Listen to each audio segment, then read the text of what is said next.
Yo, salut à tous, c'est Locan et bienvenue dans cette vidéo un petit peu différente. Je suis un peu plus zoomé que d'habitude parce qu'on parle de littérature aujourd'hui. On parle de The Motivation Myth de Jeff Haden, qui est un livre que je devais lire depuis très longtemps. Et dans cette vidéo, en fait, je vais tout simplement vous partager les moments qui ont été les plus inspirants pour moi. La difficulté de cette vidéo que je vais essayer de garder contenue et condensée, c'est d'être aussi inspirant, moi, dans cette vidéo que Jeff Haden a pu l'être dans son livre.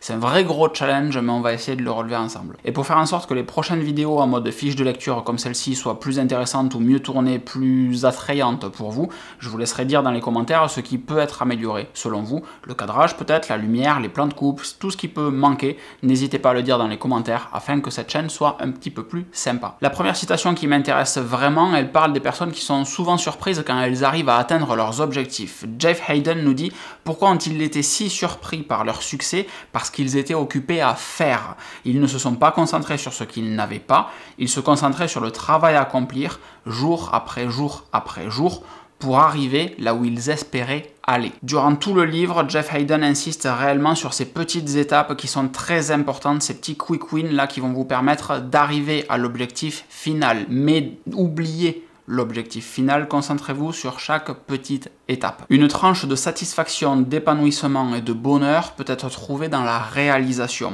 mais la véritable source d'un bonheur constant et durable réside dans le processus. C'est l'adage bien connu, ce n'est pas la destination qui compte tant que le voyage en lui-même, c'est un petit peu la même idée ici. Ce qui peut être résumé par le fait que les personnes qui réussissent incroyablement bien se fixent un objectif et concentrent ensuite toute leur attention sur le processus nécessaire pour atteindre cet objectif. Ils se fixent un objectif et ensuite, étonnamment, ils l'oublient. Bien sûr, l'objectif est toujours là, mais ce qui les intéresse le plus, c'est ce qu'ils doivent faire aujourd'hui, et lorsqu'ils l'accomplissent, ils sont heureux de cette journée. Ils se sentent bien aujourd'hui. Ils se sentent bien dans leur peau parce qu'ils ont accompli ce qu'ils avaient prévu de faire aujourd'hui. Et ce sentiment d'accomplissement leur donne toute la motivation dont ils ont besoin pour faire ce qu'ils doivent faire demain. Parce que le succès, même minuscule et progressif, est le meilleur outil de motivation qui soit. Si vous réalisez des petites tâches que vous atteignez chaque jour, ça vous donne d'autant plus de courage et de motivation pour faire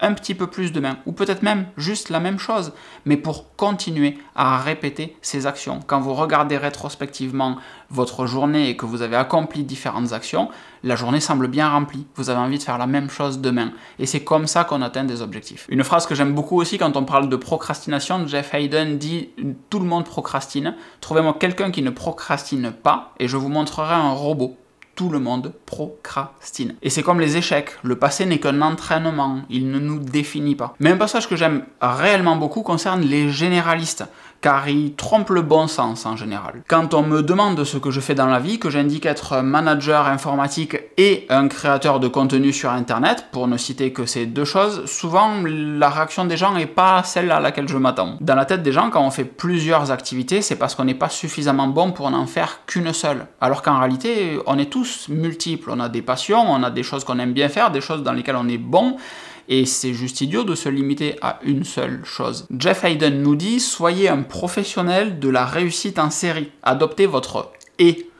Prenez les mesures qui vous permettront d'inclure un « et » dans la façon dont vous vous décrivez professionnellement. Et c'est très drôle parce que le soir où j'ai lu ce passage-là, en allant au CrossFit, on me demande « Qu'est-ce que tu fais dans la vie ?» Et du coup, je suis manager informatique et je suis créateur de contenu. Et ce « et », c'était la première fois que je l'assumais en fait, suite à cette petite phrase toute simple de ce livre. Mais comme je vous l'ai dit, le focus de ce livre est réellement mis sur le plan d'action. Avoir un objectif, quel qu'il soit, et décomposer cet objectif en échéances, alors annuelles, ou mensuelles, ou trimestrielles, ou hebdomadaires et quotidiennes, et concentrez-vous uniquement sur ces petites échéances quotidiennes, ce qui va faire avancer petit à petit vers votre objectif. Mais l'objectif, il peut être immense, colossal. Oubliez-le, il est juste démotivant quand vous êtes au tout début de votre processus. Oubliez-le, concentrez-vous juste sur des petites actions. Par exemple, Jeff, on va l'appeler Jeff maintenant, qui a écrit ce bouquin, voulait faire 100 000 pompes en un an. 100 000 pompes, c'est colossal. Si on réfléchit en 100 000 pompes sur un an, vous allez en faire une semaine et puis vous verrez pas le compteur avancer, c'est juste épuisant, démoralisant. En fait, ça fait 274 pompes par jour, et si on se concentre juste sur le fait de faire 300 pompes par jour, pour les jours où on aura un peu moins de motivation, et bien en fait au bout d'un an on a fait 100 000 pompes. Vous voyez la notion de gros objectif démotivant et petite action réalisable à l'échelle d'une journée, c'est ça. La phrase qui résume peut-être le livre, c'est celle-ci: avoir des objectifs est bien, mais des objectifs sans plan d'action restent des rêves. Avoir des objectifs c'est bien, mais des objectifs sans plan d'action restent des rêves. C'est exactement ce qui manque à l'immense majorité de nos projets, les vôtres, les miens, ceux des personnes qui nous entourent. On se dit juste, ah ouais, ça serait cool de faire ça, j'aimerais faire ça, réaliser ça dans tant d'années, tant de mois, tant de semaines. Et en fait, il manque toutes les petites étapes qui vont permettre d'y arriver. Sans ce plan d'action, en fait, un objectif n'est juste qu'un desiderata, un rêve, en fait. Ce n'est pas un objectif, ce n'est pas actionnable. Vos rêves sont importants, mais votre plan est ce qui vous permettra d'atteindre vos objectifs et de vivre vos rêves. Sur le tableau blanc qu'il y a dans mon bureau, je vous ai d'ailleurs fait une review de ce tableau blanc, vous avez le lien en description pour vous expliquer comment je l'utilise, tout simplement. Il y a une phrase très simple qui est « be in the 5%», soit être dans les 5%.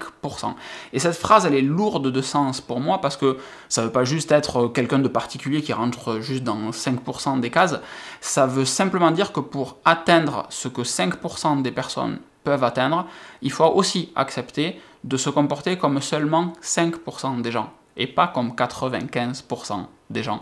Et juste ce be in the 5%, il est excessivement lourd de conséquences, et tous les matins quand je regarde ce que je dois faire aujourd'hui et que je vois cette phrase, ça me rappelle juste que avoir de grandes ambitions, ça veut aussi dire devoir abandonner pas mal de choses qui sont admises, communes et banales. La version de Jeff Hayden, elle est un petit peu plus souple, elle dit « Vous voulez en faire plus que la majorité des gens, arrêtez de penser comme la majorité des gens. » C'est aussi simple que ça en fait. Vous voulez en faire plus que les autres, arrêtez de penser comme les autres. Et juste la moitié, juste le 50-50, ça change totalement la perspective que vous pouvez avoir de votre vie et de vos objectifs. Je rajoute aussi, l'une des meilleures citations que j'ai jamais entendues dit que si vous voulez augmenter le niveau de réussite, vous devez aussi augmenter le niveau d'échec. Et on l'oublie trop souvent, ça. Ça veut dire que comme vous allez tenter beaucoup plus de choses, vous allez nécessairement vous foirer plus souvent, puisque vous allez faire beaucoup plus, tout simplement. Il y en a plus qui réussiront, statistiquement, mais il y a les mêmes ratios. Vous n'allez pas être plus bon parce que vous allez en faire davantage. Les mêmes ratios, on va dire que vous allez foirer une action sur 10, peut-être, ben vous aurez beaucoup plus d'actions loupées, parce que proportionnellement, vous aurez beaucoup plus d'actions tout court. Et de manière encore plus personnelle, pour réussir, entendez les critiques, prenez les coups, endurez les rires ou les moqueries, voire l'hostilité, et tenez-vous-en à mesurer, vous et vos efforts, à vos propres critères. Et ce site, cette chaîne YouTube que vous regardez, en sont les parfaits exemples. Peu importe ce que je produis, peu importe le contenu, peu importe la qualité que je vais essayer d'apporter aujourd'hui avec par exemple un nouvel objectif, des nouvelles lumières, un cadrage un petit peu différent, etc. Il y aura toujours des critiques, il y aura toujours des commentaires méchants, il y en a au moins un par vidéo, et évidemment un réellement hostile au moins par semaine. Ça fait partie du jeu en fait, c'est juste, il y a des gens qui sont là et hop, on efface et on continue. On n'est pas là pour ça en fait. Concentrez-vous sur vos objectifs, vos ambitions, votre plan d'action qui fait que jour après jour, vous allez arriver à ce que vous voulez faire. Il y a un passage où on doit chercher les petites victoires. En 2018, moi j'ai pris de grosses décisions dans mes relations, dans les échanges que je pouvais avoir avec certaines personnes et dans la manière dont je voyais certaines personnes.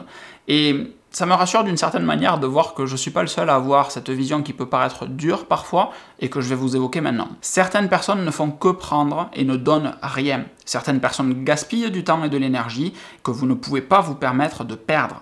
C'est également vrai pour vos amis. On retrouve un peu ça dans le vlog de la semaine dernière dans lequel j'évoque le minimalisme. Les personnes les plus efficaces appliquent le même cadre aux décisions qu'elles prennent. Est-ce que ça va m'aider à atteindre mon objectif? Sinon, je ne le fais pas.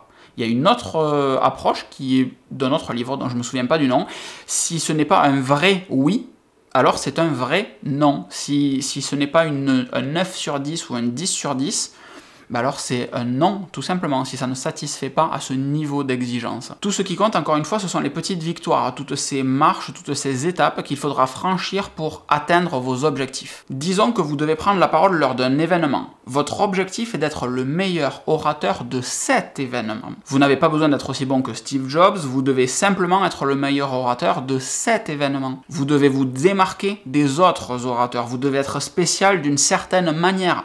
Plus drôle, plus intelligent, plus enthousiaste, plus perspicace, vous devez être la personne de cet événement qui apporte la meilleure valeur ajoutée au public. Et c'est cette petite action à cet événement qui fera que, à l'événement d'après, on aura déjà entendu parler de vous, que peut-être vous serez invité à d'autres événements pour la suite, etc. Chaque petite action doit être réalisée de la meilleure des manières et concentrez-vous sur chaque petite réussite pour faire que demain, il y aura de plus en plus de réussite et quand on regarde dans le rétroviseur, ah, c'est cool tout ce que j'ai accompli. C'est le moment où il est difficile de conclure une vidéo, un article de quelque chose que j'ai pas écrit. J'ai fait que vous partagez des citations, moi, dans cette vidéo. Pour autant, j'aimerais vraiment que vous m'indiquiez dans les commentaires ce que vous avez pensé de ce type d'exercice, parce que c'est nouveau pour moi, parce que j'aimerais réellement continuer d'en faire. Ça me plaît de lire des livres, ça me plaît de les partager avec vous, parce que peut-être que vous aurez envie d'acheter The Motivation Myth, donc vous avez le lien en description de cette vidéo, lien qui est traqué sur Amazon, et donc je prendrai quelques centimes sur la vente de Motivation Myth qui permettront de financer d'autres livres, d'autres reviews, ou d'autres matériels, tout simplement, que je testerai sur cette chaîne YouTube. D'ailleurs, si vous n'êtes pas abonné, c'est peut-être le moment de le faire. Mais si vous êtes une personne qui a envie d'accomplir davantage de choses dans sa vie, The Motivation Myth est réellement pour vous. C'est un livre qui est plein d'exemples concrets, réellement, de choses actionnables sur lesquelles vous pouvez vous appuyer pour mettre en place votre propre stratégie pour vos propres objectifs. C'est rare les livres bien construits comme ça. À l'intérieur, vous avez plein d'anecdotes de l'auteur ou des anecdotes rapportées par l'auteur qui, encore une fois, vous permettront de vous projeter sur vos propres objectifs. Quant à moi, j'ai fini cette vidéo. Et il me reste juste à souhaiter de ne pas vous avoir trop fait perdre de temps et avoir transmis un petit peu de la motivation que moi j'ai glanée dans The Motivation Myth. Si ça vous a plu, petit pouce, abonnement, commentaire, partagez peut-être cette vidéo autour de vous. Si ça vous a vraiment plu, vous avez même le bouton en bas à droite de cette vidéo pour faire un don. Je vous fais des grosses bises, je vous souhaite une excellente fin de journée et je vous dis à très vite. Ciao ciao.